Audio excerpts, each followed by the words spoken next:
Chapter 12, Tribute to a Friend. We buried John Daniel J.D. Sumner on November 19th, 1998, his 74th birthday. The funeral started at 11 o'clock in the morning and lasted until, well, I don't know how long it lasted. Eva May Lefebvre was still talking when everyone left, so it could still be going on for all I know. But it started at 11. Hovey Lister, Jake Hess, James Blackwood, Donnie Sumner, George Yonts, Bill Gaither, George Ritchie, Tammy Wynette's husband, Tony Brown, former piano player for J.D., now the top dog at MCA Records, and I gave eulogies. The service began with a tape of J.D. singing God Still Lives in This Old House. It set the tone for more of a celebration than a funeral. Jim Hill sang his classic gospel song, What a Day That Will Be. The Masters Five, consisting of James, Hovey, Jake, Bill Baez, and John Hall, sang I'll Meet You in the Morning. The Cathedrals sang We Shall See Jesus and I'm a Child of the King. Donnie Sumner sang Ship Ahoy. The Stamps sang The Holy City, and the Gaither Vocal Band sang the Star-Spangled Banner, which the family requested. I sat in the choir loft with all the speakers and singers. The choir loft has the best seats in the house. When you're sitting in the audience, you only get to see one man behind the pulpit. When you're in the choir, you can scan the crowd. If you get bored looking at one person, you can stare at somebody else. I got a good look at J.D.'s funeral crowd. That was an interesting bunch of characters. I looked at the back row, and there sat Elvis. I leaned over to George Yonts and said, wasn't that nice of Elvis to show up? Is he still working at Burger King? For those of you who don't know, J.D. used to sing backup for the real Elvis, so a lot of Elvis impersonators loved him, and several showed up at the funeral. I felt right at home. J.D. had all sorts of friends. Elderly friends, young friends, professional friends, blue-collar friends. Pretty friends, ugly friends, former prisoners, ex-prostitutes, vagabonds, and other interesting characters.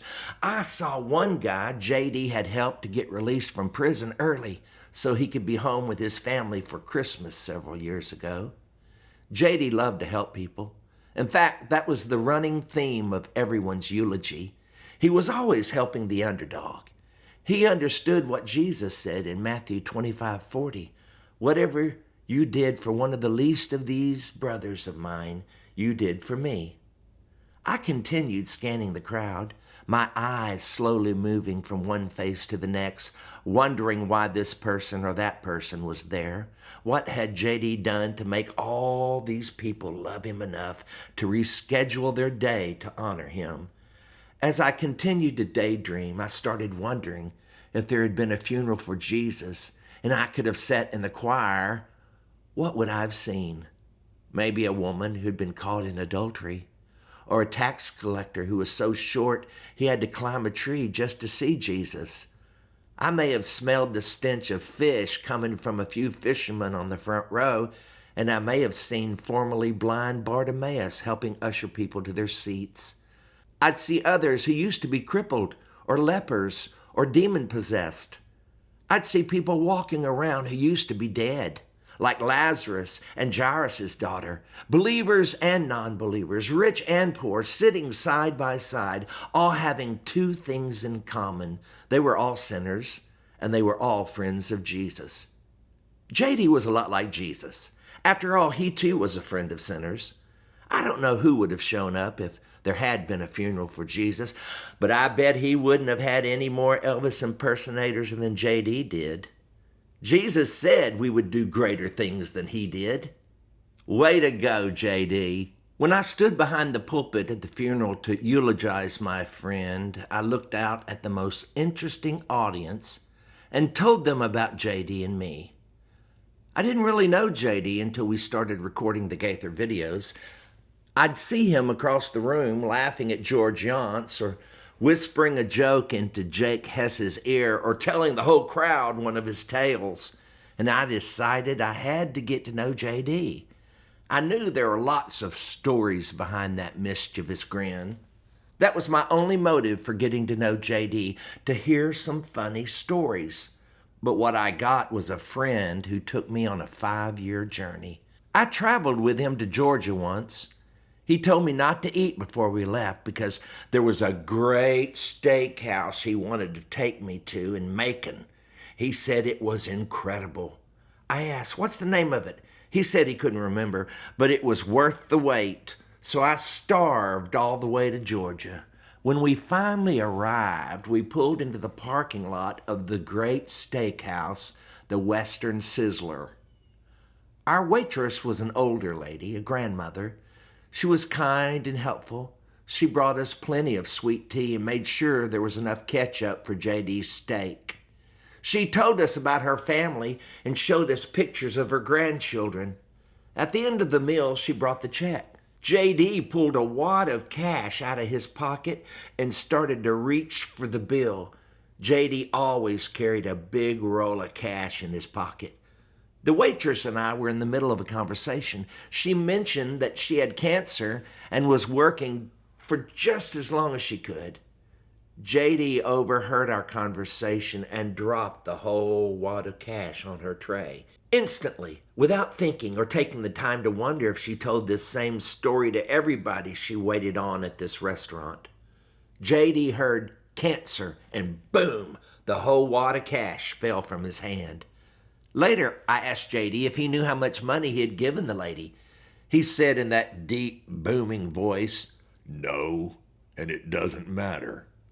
One time we were eating at Luby's cafeteria. JD was talking and I was daydreaming. He was in the middle of one of his stories and my attention deficit disorder kicked in. I could see his lips moving. I saw his mouth fall open as he lunged forward and laughed at himself. But I wasn't listening. I was daydreaming. I was thinking about how much I was going to miss him when he died. I'd miss hearing that booming hello every time he answered the phone. I'd miss his stories. I'd miss our talks about the great mysteries of life and watching him mull them over in his mind, boil them down, and then wrap them in an 8th grade vocabulary that everybody could understand. He was still talking, and I was still daydreaming. I'd miss hearing him at the end of every song slide down the scale an octave lower than the bass part required. I'd miss these free lunches. He was still talking. Suddenly I interrupted his story and blurted, "I hope you never die." He looked startled.